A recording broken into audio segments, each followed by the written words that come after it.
आप देख रहे हैं राखी जी न्यूज़ और मैं हूं आपके साथ प्रदीप बना। खबर है विस्तार से। हैं यहाँ राम के समय की सिर्फ 2 निशानियां हैं।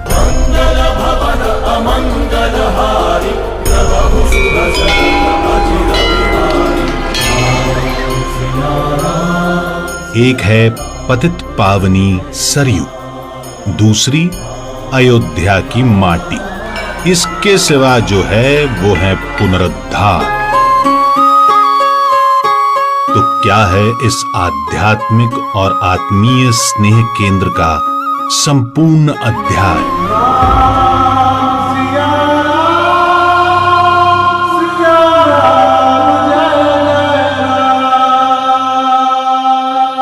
अष्टचक्रा नवद्वारा देवानाम पूर अयोध्या। 8 चक्राकार 9 द्वार वाली जो देवताओं की पूरी अयोध्या, वहां मध्य में प्रभु राम विराजते हैं। ये वो अयोध्या है जो मनुष्यता की सारी प्रतिज्ञाओं को पीढ़ियों से पालती चली आ रही है। सारे विश्व की रंगशाला का रंगमंच है अयोध्या नगरी। कहीं रावण वध की रणनीति भगवान राम ने बनाई थी। शास्त्रीय सीमा अयोध्या की जो है वो पंचकोशी। कुल मिला के 148 तीर्थ जो अयोध्या के हैं वो सब अयोध्या क्षेत्र 84 कोसी परिक्रमा में आते हैं। ये रघुकुल का देवालय था। हम लोग थाली परोस करके भगवान को गाली सुनाते हैं, जैसे ससुराल में सखियां लोग।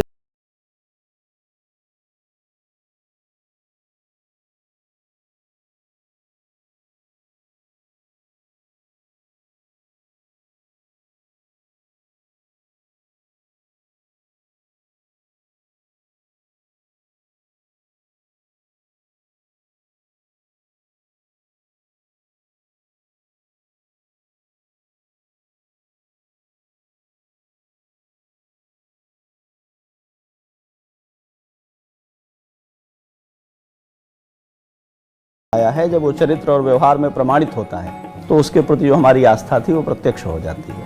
पूरे राष्ट्र में समरस समाज की स्थापना करेंगे, समता स्थापित करेंगे भगवान श्री राम।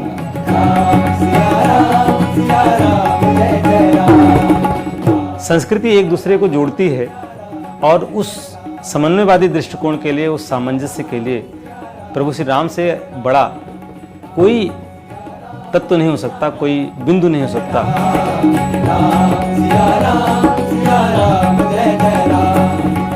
राम मिले हैं मर्यादा में जीने में और राम मिले हैं हनुमान के सीने में। रामो विग्रहवान धर्मः। राम कैसे हैं? जैसे धर्म ने ही विग्रह धारण कर लिया और शरीर धारण कर लिया।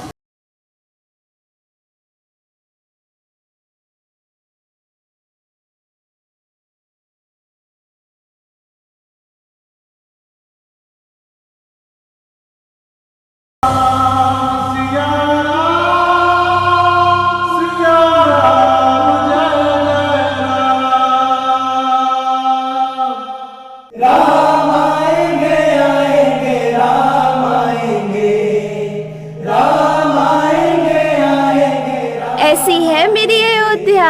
भगवान श्री राम के प्राकट्य के पहले उन्होंने चुना है कि यह पुरी मेरी पुरी होनी है। उन्होंने चुना है कि कौशल्या मेरी माता होंगी। ये बताता है कि ये कुछ आकस्मिक नहीं है। ये सब अपनी दिव्यताओं, अपनी योग्यताओं के कारण अपने को इस बात के लिए प्रमाणित करते हैं। नगरी हो अयोध्या सी,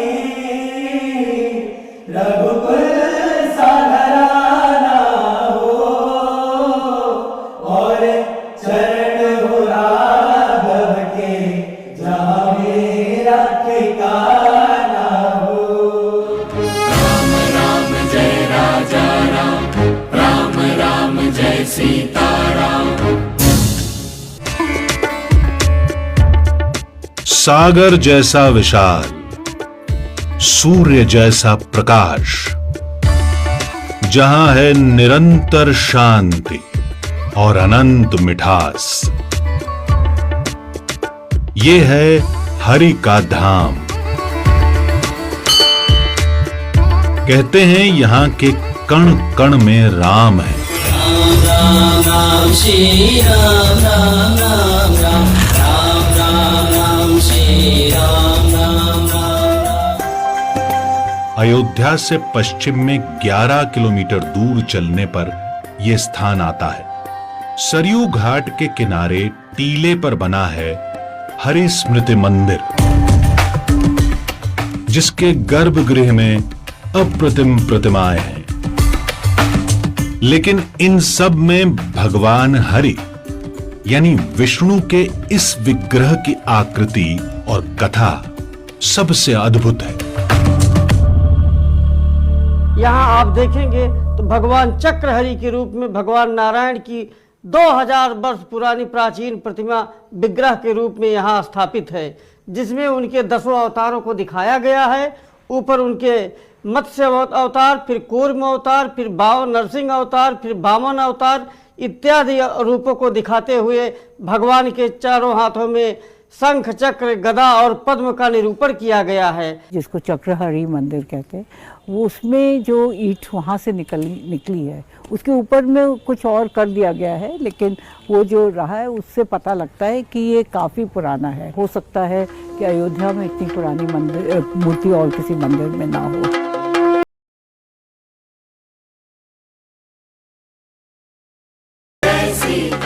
1949 से पहले हर वर्ष रामनवमी के दिन जन्म स्थान पर पूजन के लिए इन्हीं चक्रहरि को ले जाया जाता रहा।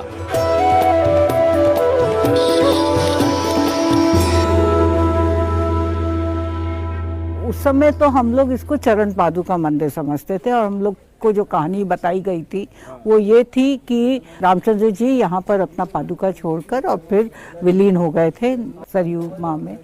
लेकिन फिर आपसे मुलाकात हुई देशराज जी से, और देशराज जी ने फिर हम लोगों को पूरी इसकी जो सही कहानी है वो खोला और वो बताया कि क्या यहाँ पर असल में क्या कहानी है इसकी। राम जन्मभूमि पे यहीं से ठाकुर जी जाते थे, हाथी पर उनकी सवारियां जाती थी और श्री राम जन्मभूमि में उनकी उपासना की जाती थी। वहाँ पूजा और अनुष्ठान चैत्र राम नवमी में करके पुनः ठाकुर जी मर्यादा पुरुषोत्तम राम भगवान नारायण यहाँ फिर इस मंदिर में उपस्थित हो जाते थे।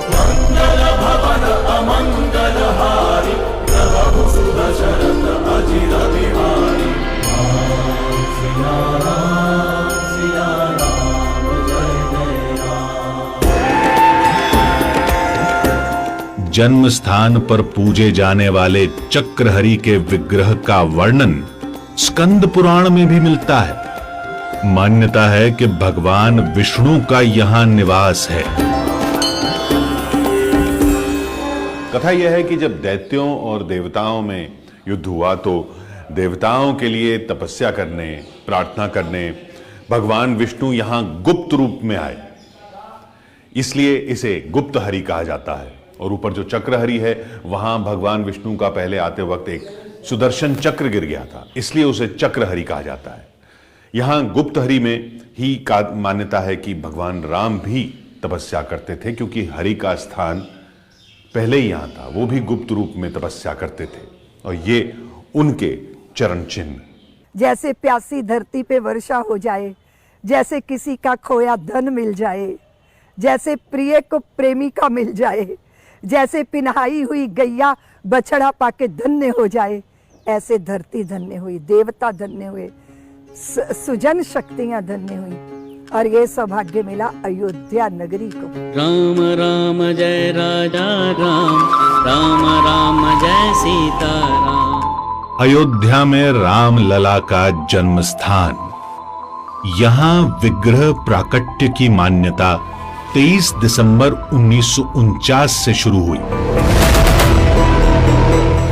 लेकिन जन्मस्थान की जहां आस्था है, उसे कानूनी मान्यता मिलने में सदियों का संघर्ष समाया है। राम सिया राम जय जय राम, राम सिया राम जय जय राम। उस स्थान पर भगवान राम का प्राकट्य हुआ जहाँ मेष के सूर्य, मकर के मंगल, तुला के शनि, कर्क की बृहस्पति और मीन के शुक्र की दृष्टि पड़ती है। आज भी वहाँ वही है। सैकड़ों प्रमाण हैं, मैंने 441 प्रमाण दिए थे एएसआई की खुदाई में बहुत इंपॉर्टेंट सबूत मिले और एएसआई के रिपोर्ट में आया है कि नॉर्दर्न इंडियन टेम्पल का ये स्ट्रक्चर था। वो रिपोर्ट ही बहुत महत्वपूर्ण, उस पूरी रिपोर्ट को सुप्रीम कोर्ट ने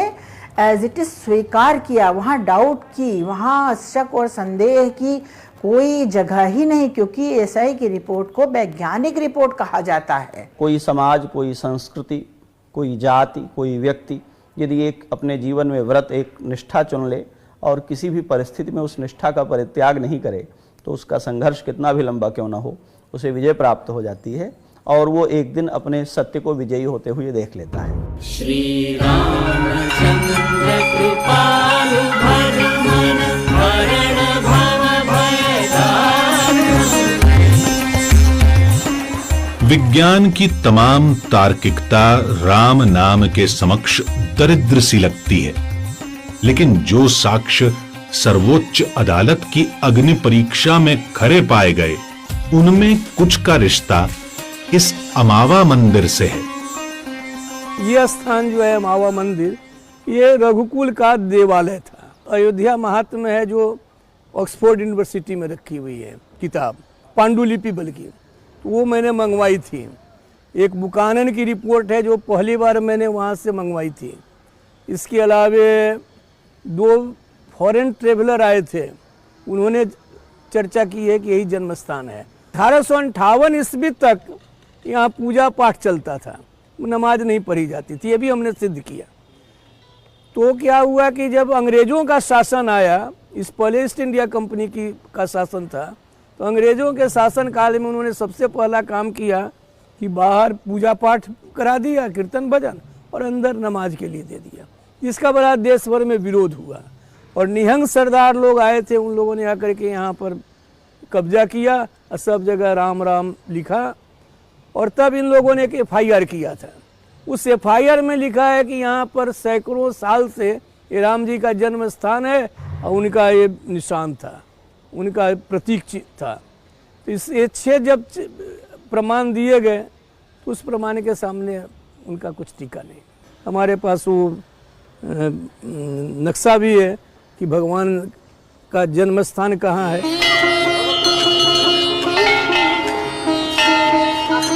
जहां रामलला ने जन्म लिया, वहीं भव्य मंदिर तैयार है, मगर प्रभु श्री राम ने जहां बाल रूप में अटखेलियां की, जहां उनकी बाल लीलाओं के दर्शन करने स्वयं भगवान भोलेनाथ आए, उस कागभूषुंड मंदिर की काया जर्जर है। जय जय श्री राम। कागभूषण मंदिर बहुत प्राचीन मंदिर है। ये त्रेता युग के ज़माने में एक मंदिर था, 8वीं पीढ़ी चल रही है। ये मुगल शासन काल से ये मंदिर था। उस जमाने का अयोध्या में सिर्फ भगवान का राम है, नाम है, दूसरा का सरयू जी हैं। भगवान शंकर जिनके बाल स्वरूप को देखने के लिए व्याकुल हो जाए और कैलाश से उतर के अयोध्या की गलियों में ज्योतिषी बनकर डोलें, तो सोचिए वो प्रभु के रूप का, उनकी बाल स्वरूप का, उनकी बाल लीला का कितना भारी आकर्षण रहा होगा। जो काकभूषुंडी जी हैं, उनको कई कल्प से रामचरित्र गान करते हुए आज भी विराजमान है हिमालय में। तो जब प्रभु राम बाल्यावस्था में रहते हैं, वही उनके इष्ट देव हैं। तो बाल लीलाओं का अनुभव करने के लिए यहाँ आते, कौए के रूप में सरयू में स्नान करके सुबह सुबह आते, और महाराज दशरथ के आंगन में, कौशल्या के आंगन में जब सभी कुमार आकर के कलेवा करते, तो माताएं अनेक देवता पक्षी के रूप में आते थे, तो सबको भोजन देती तो सब खा लेते, लेकिन जब उस कौवे को देती तो कौवा नहीं खाता। कितना सुंदर पकवान दीजिए, लेकिन जब प्रभु राम के जूठा कण एक भी गिरता तो मजाल है कोई दूसरा पक्षी ले पाता, दौड़ करके उसको पकड़ लेते, राम जी का प्रसाद ही वो ग्रहण करता।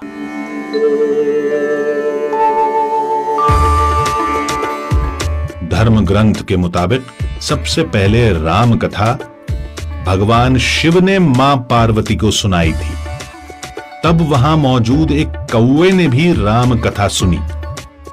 उसी कौवे का पुनर्जन्म कागभूषुंडी के रूप में हुआ। कागभूषुंडी को राम कथा पूरी याद थी। उन्होंने ये कथा अपने शिष्यों को सुनाई। और काकभूषण जी हमारे रामचरितमानस के नरेटर भी हैं, उन्होंने रामचरितमानस की कथा भी कही है। तो कुल मिला के वो जो एक उसका एक पौराणिक ऐतिहासिक संदर्भ है वो भी राम जी के साथ जुड़ता है।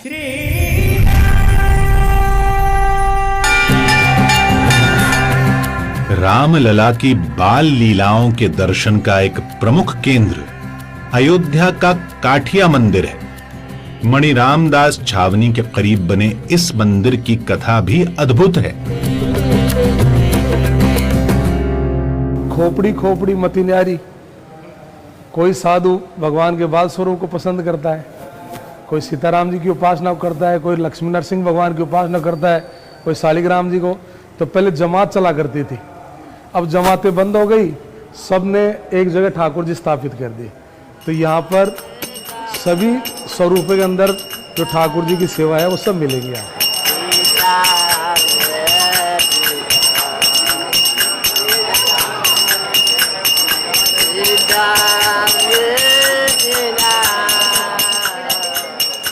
मान्यता है कि सबसे पहले राम कथा हनुमान जी ने लिखी।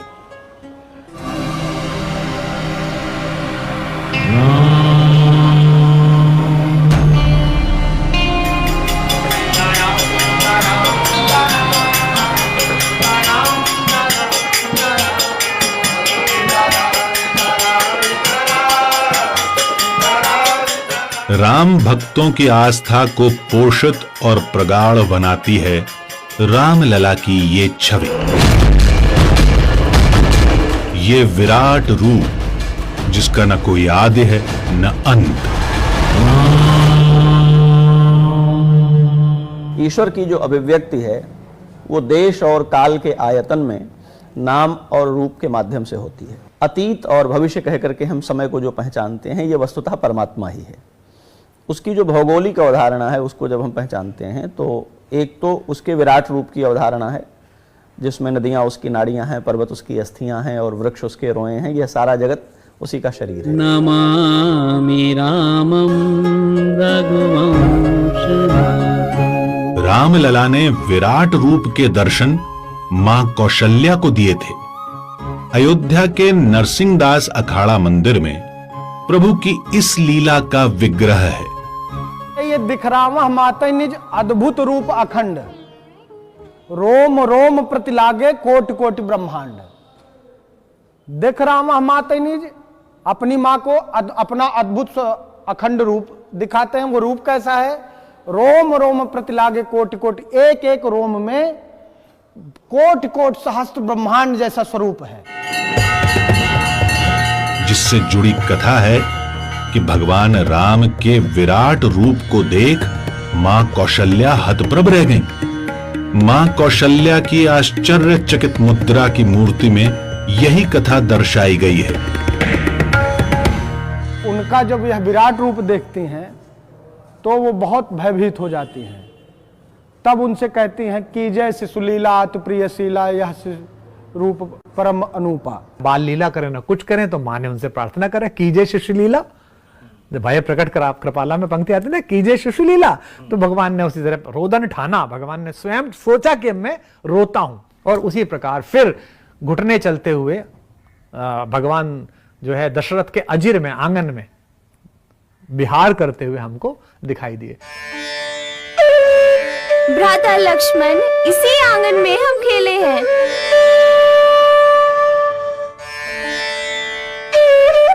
राम के बाल स्वरूप की लीलाओं का सबसे प्रमुख स्थान दशरथ महल को माना जाता है।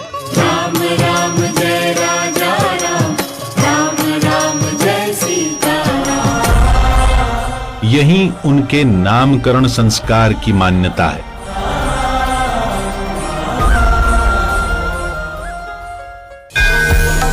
जय जय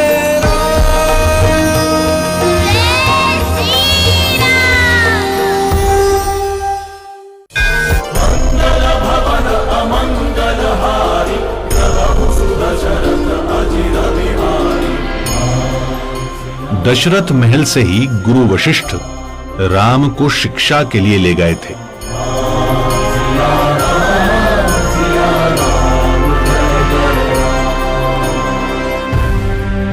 कि 10 इंद्रिया बस में करे, 10 दिशा रथ जाए, जाके हो वे ब्रह्मसुत सो दशरथ कहलाए। उनके यहाँ स्वयं परमात्मा भगवान ब्रह्म के रूप में प्रकट लिए माता कौशल्या की गोद में, जहाँ माता कैकेयी, सुमित्रा तीनों रानियां को भी पुत्र रत्न की प्राप्ति हुई। ये दशरथ महल वही है। यही प्रभु 3 रूप में विराजमान है। यहाँ 3 विग्रह हैं। भगवान राम बाल स्वरूप में विराजमान है। दूसरी विग्रह जो है वो राजा स्वरूप में, चक्रवर्ती सम्राट गद्दी पर जब बैठे तो राजा स्वरूप में विराजमान है। तीसरा जो बन निकले यहीं से तो बनवासी स्वरूप में भगवान राम विराजमान है। यही दशरथ जी का राजमहल है, यहीं से सभी व्यवस्थाएं चलती रही। ये चक्रवर्ती सम्राट की गद्दी है।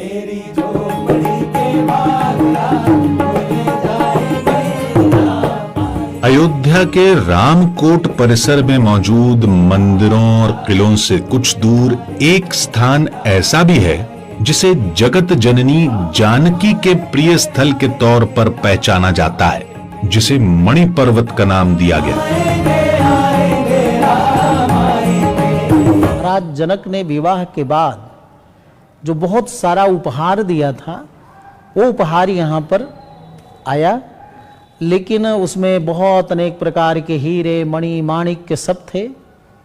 परंतु जब प्रभु राम यहाँ से परम धाम चले गए तो सभी मणि माणिक्य रत्न जो है वो पत्थर के रूप में हो गए। मणि पर्वत को लेकर के 2 प्रसंग हैं।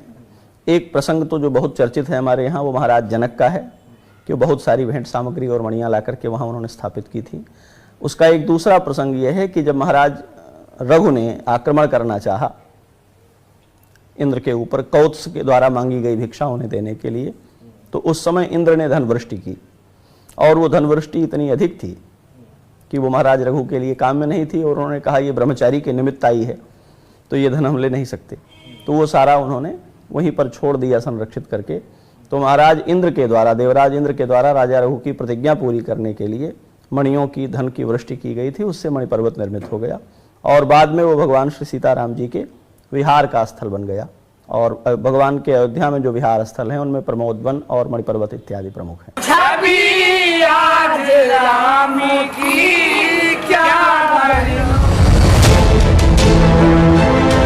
ऐसी मान्यता है कि मणि पर्वत पर भगवान राम ने माता सीता के साथ श्रावण मास में तृतीया तिथि पर झूला झूलने की परंपरा शुरू की। त्रेता युग की ये परंपरा कलयुग में भी चली आ रही है।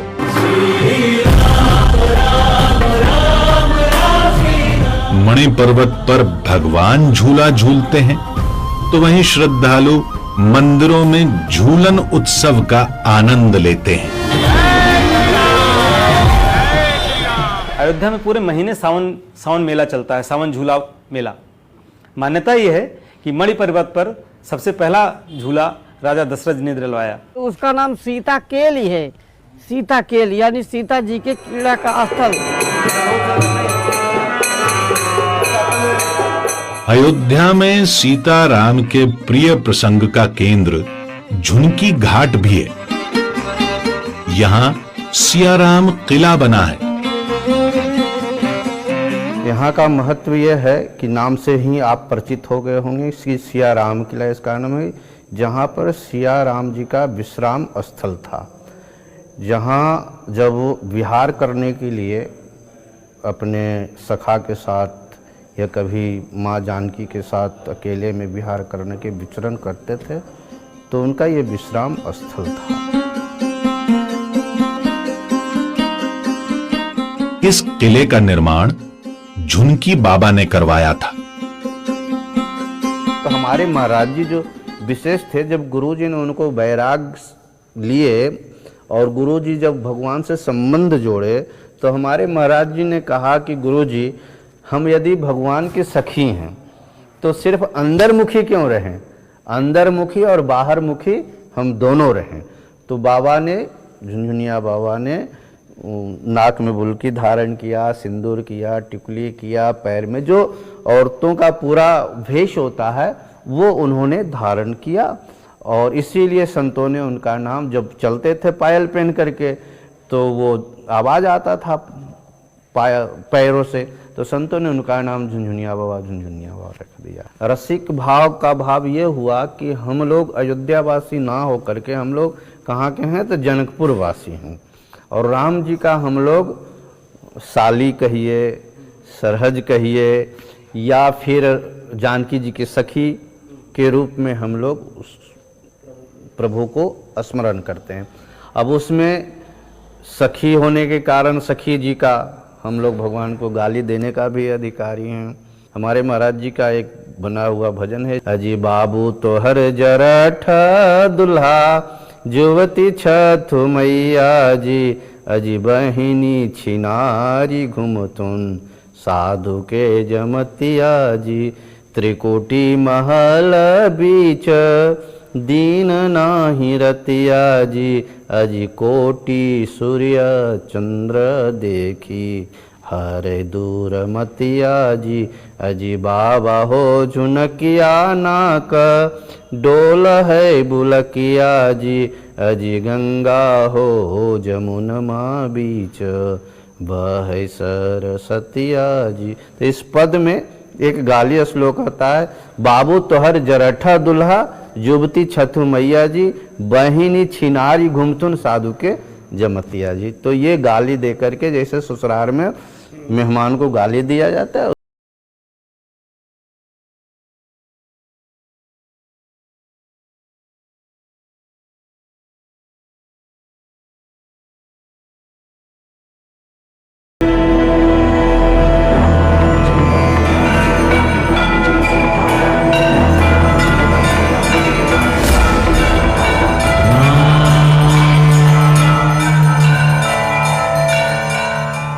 अभिमान का धनुष टूटा था और भक्ति रूपी जानकी का भगवान के साथ मिलन हुआ। सारा जनकपुर धन्य हुआ, कृतार्थ हुआ। ये कनक भवन महारानी कैकेयी के कहने पर बना था। कथा है कि कनक भवन के निर्माण के लिए विश्वकर्मा अयोध्या आए थे। भगवान श्री कृष्ण आए अयोध्या और उन्होंने एक जगह विश्राम किया और वहां उनको पता चला कि ये श्री सीताराम जी का महल है, कनक भवन है। कनक भवन का यह इतिहास है कि वह सोने का महल था और माँ कैकेयी ने सीता जी को उसको मुंह दिखाई में दिया था। द्वापर के युग में जब द्वापर का चौथा चरण शुरू हुआ तो भगवान सभी तीर्थ यात्रा के लिए कृष्ण जी आए। तो आज भी उसका इतिहास है कि कनक भवन को पुनः जीर्णोद्धार भगवान कृष्ण ने कराया।